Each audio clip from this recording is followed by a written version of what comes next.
12절 너 아침의 아들 계명성이여 어찌 그리 하늘에서 떨어졌으며 너 열국의 엎은 자여 어찌 그리 땅에 찍혔는고.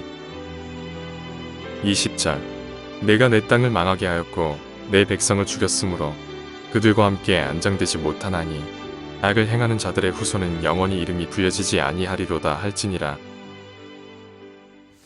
바벨론 왕의 몰락이라는 제목으로 하나님 말씀을 전하도록 하겠습니다. 오늘 말씀을 보시게 되면 바벨론과 그리고 아수르, 블레셋의 멸망에 대해서 말씀을 하고 있는데, 특별히 오늘 블레셋에 대해서 그 왕의 몰락에 대해서 같이 살펴보는 시간들을 갖도록 하겠습니다. 하박국 선지자가 하나님 앞에 부르짖었던 시대와 같이 악인이 형통하고 의인들이 고난을 당하며 악인들에 의하여서 의인들이 겹겹이 둘러싸이는 그 형국을 맞이한 시대를 우리가 살아가고 있습니다. 하나님 말씀대로 살아가는 자들이 점점 줄어들고 자기 욕심을 따라 살아가는 자들이 점점 많아지는 그 시대에 하박국 선지자와 같은 똑같은 고백을 하나님 앞에 우리가 할 수 있는 것이죠. 하나님, 악인들이 형통한데 의인들이 고난을 당하고 있습니다. 하나님 왜 침묵하십니까? 이런 질문을 할 수 있지 않겠습니까? 그때 하나님께서 하박국 선지자에게 뭐라고 답변하십니까? 이 유다 공동체에는 악한 자들을 하나님께서 심판하시겠는데 이 갈대아를 들어서, 이 바벨론을 들어서 심판하시겠다라고 말씀하십니다. 그럴 때 이 하박국 선지자는 하나님 왜 유다 공동체보다 더 악한 바벨론을 통해서, 갈대아 사람을 통해서 유다 공동체를 심판하십니까? 이런 질문을 재차 올려드리게 되죠. 그럴 때 하나님께서는 의인은 믿음으로 말미암아 살리라. 하나님을 철저하게 의지하는 자, 자신의 연약함을 의지하지 아니하고 하나님을 의지하는 자는 하나님을 의지하는 그 믿음으로 살게 될 것이다. 그리고 당장 하나님의 말씀이 이루어지는 것 같지 않지만 하나님의 약속의 말씀을 견고히 붙잡는 자는 그 약속의 말씀을 붙잡는 그것으로 하나님께서 구원하실 것을 말씀하고 있는 것입니다. 온 세상이 하나님의 그 준엄한 심판 앞에 놓여 있는데 누가 그 가운데서 구원을 받는가?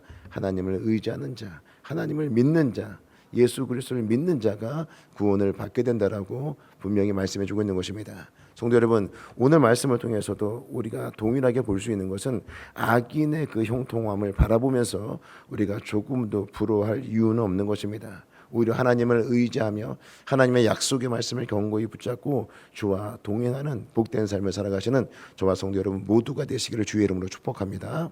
주님께서 강림하시는 그날에 칭찬과 영광과 존귀의 간을 우리에게 씌워주실 것을 기대하며 우리 주님 바라보며 오늘 하루도 주와 동행하는 복된 삶을 살아가시는 저와 성도 여러분들이 되시기 바랍니다. 오늘 말씀을 보시게 되면 특별히 2절에 있는 말씀을 같이 우리 한 목소리로 읽도록 하겠습니다.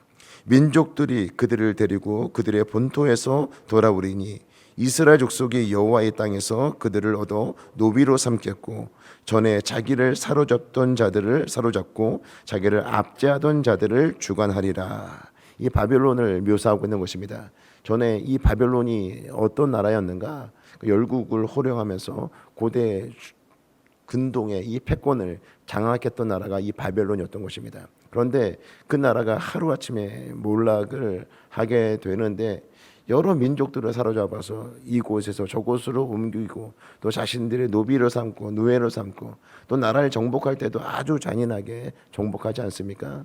마치 탐욕이 끝이 없는 그런 민족처럼 열방을 호령하면서 두려움에 사로잡히게 했던 그 나라가 이제 몰락을 하게 되는데 사로잡았던 그들이 사로잡힌 자들에 의하여서 다시 주관을 받게 된다라고 오늘 본문에서 말씀하고 있는 것입니다. 역전될 것을 말씀하고 있는 거죠.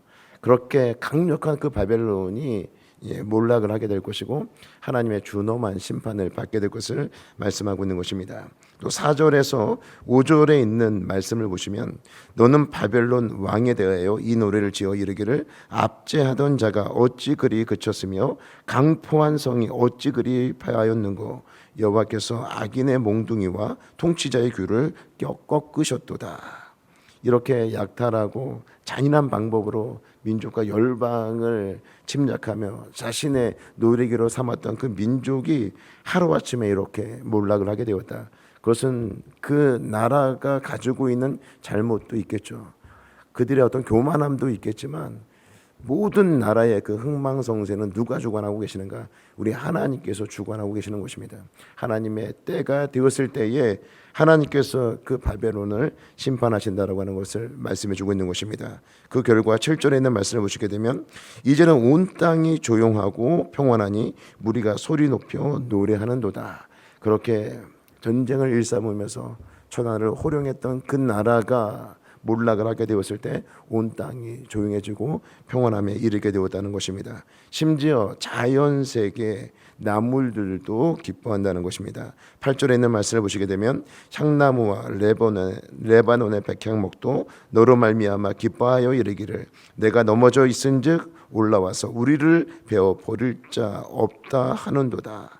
이 자연세계까지 평화가 임하게 될 것을 말씀하고 있는 것이죠. 이렇게 당시 패권을 장악했던 이 바벨론과 그 왕이 완전히 몰락하게 됨으로써 하나님의 그 준엄한 심판이 임하게 되었다라고 하는 것을 말씀하고 있습니다. 물론 이사야가 이 예언을 할 당시만 해도 이 바벨론은 굉장히 작은 나라였습니다. 이 나라가 이렇게 강성해질 것이라고 아무도 예상할 수가 없었죠. 이사야가 이 예언을 할 당시에는 아수르라고 하는 나라가 그 고대 근동의 패권을 장악하고 있었습니다. 그러나 앞으로 이 바벨론에 의하여서 유다가 멸망을 당하게 되고 또 포로로 끌려가게 되고 예루살렘 성까지 회파되지 않습니까? 그래서 그 강력해지는 이 바벨론에 대해서 예언을 하고 있는 것이고 그 강성한 나라 결코 멸망당하지 않을 것 같은 그 바벨론 역시 하나님의 그 심판으로 멸망당하게 될 것을 말씀하고 있는 것입니다. 그리고 9절 10절에 있는 말씀을 보시겠습니다. 아래의 스월이 너로 말미암아 소동하여 내가 오는 것을 영접하되 그것이 세상의 모든 영웅을 너로 말미암아 움직이게 하며 열방의 모든 왕을 그들의 왕자에서 일어서게 하므로 그들이 다 내게 말하여 이르기를 너도 우리같이 연약하게 되었느냐 너도 우리같이 되었느냐 하리로다. 이 땅에 살아가는 동안은 신처럼 군림하였습니다.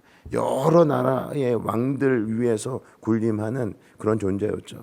그러니까 자기 위에 아무것도 없는 모든 것이 자신의 발 아래 두고 살았던 그 바벨론 왕도 죽음 이후에는 그런 한낱 그런 과거에 누리던 그 모든 것들을 누리지 못하는 그런 하나님의 그 준엄한 심판에서 심판받는 그런 존재로 전락해 버렸다라고 하는 것을 말씀해 주고 있는 것입니다.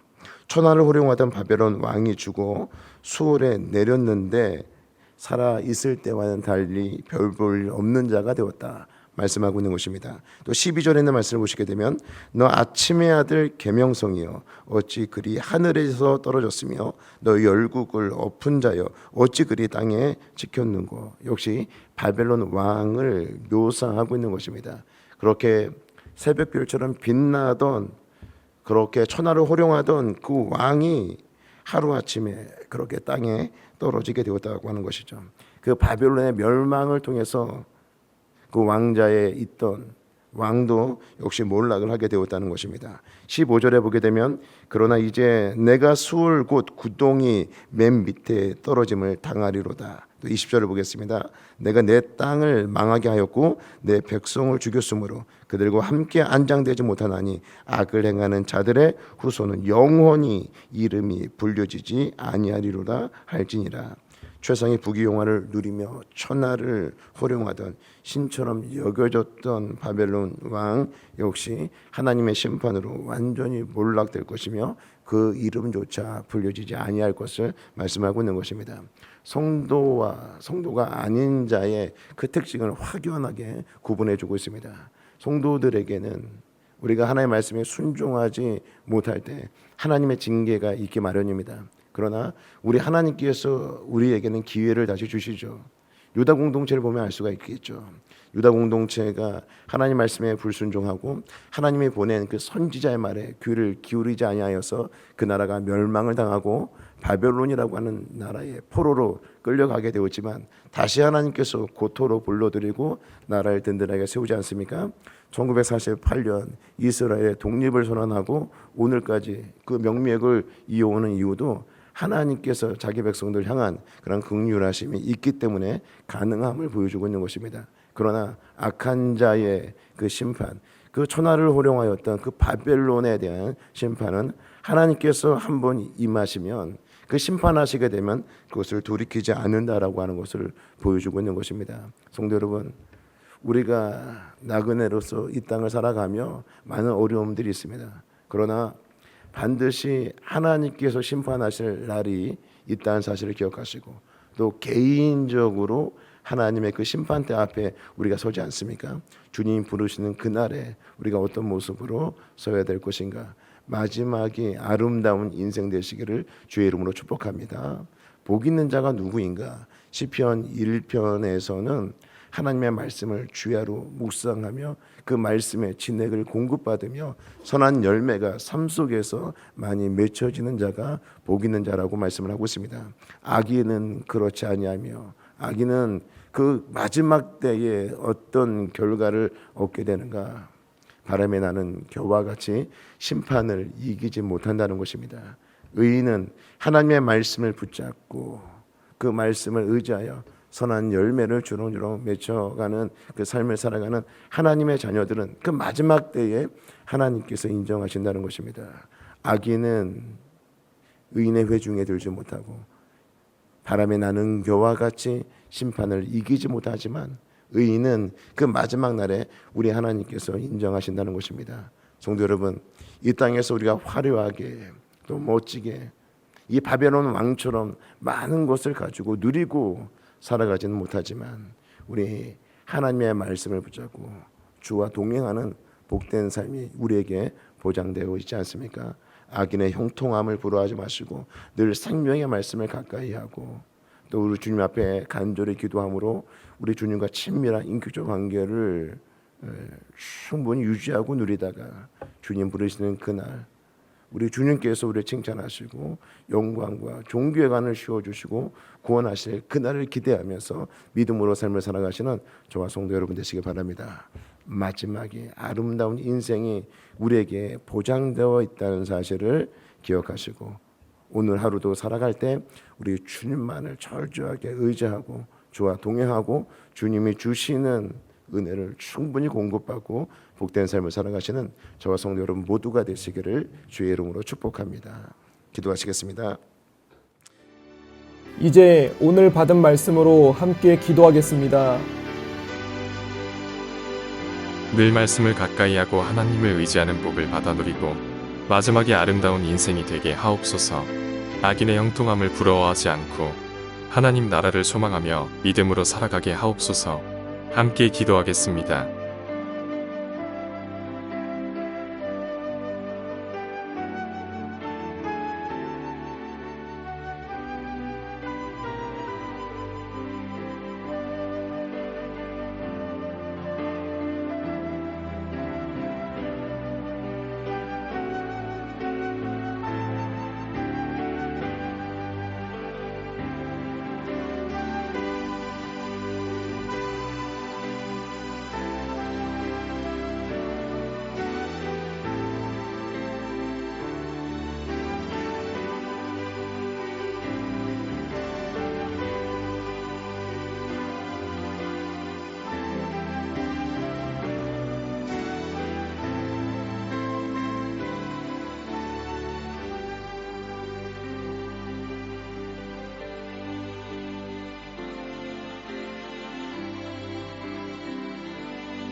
이제 오늘의 기도 제목을 가지고 합심하여 기도하도록 하겠습니다.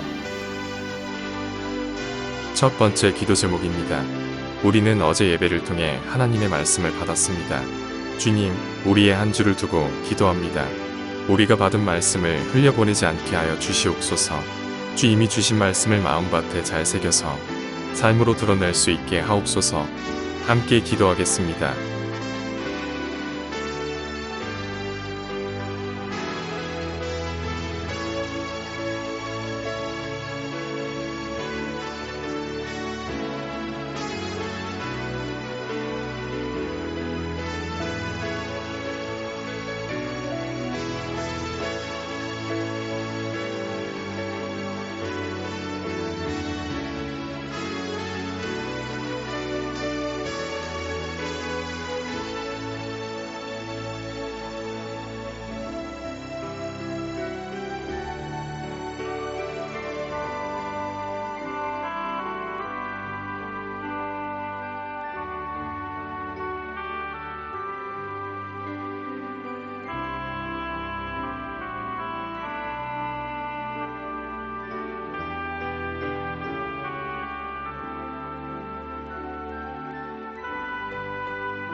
두 번째 기도 제목입니다.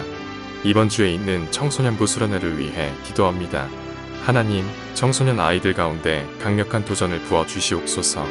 계약하기 전에 영적으로 확실히 무장되어 세상의 흐름에 휩쓸리지 않는 우리의 아이들이 되게 하여 주옵소서.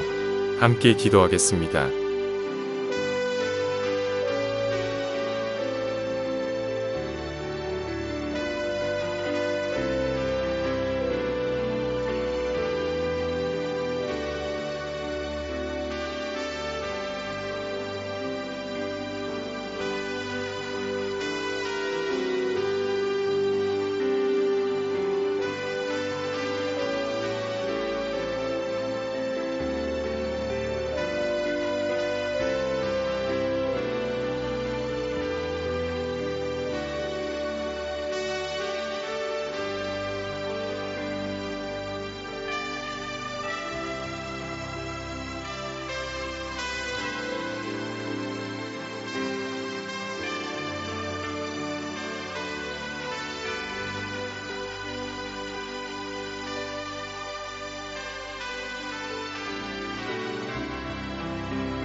세 번째 기도 제목입니다.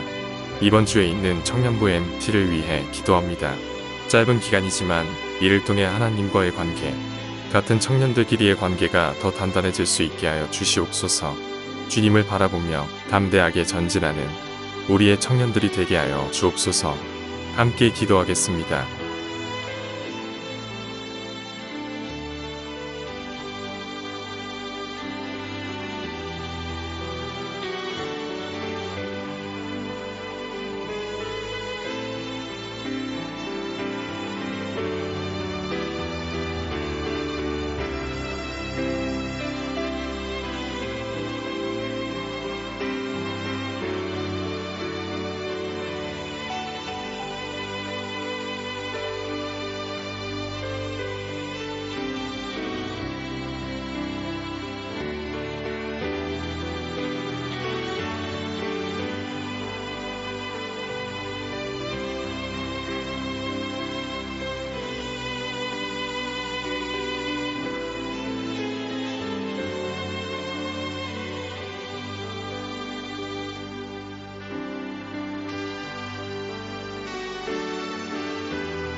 이제 개인의 기도 제목을 가지고 하나님 앞에 기도하시기 바랍니다.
수고하셨습니다. 오늘도 하나님의 인도하심 가운데 승리의 하루를 보내시는 우리 재건부평교회 모든 성도님들이 되시기를 주님의 이름으로 축복합니다.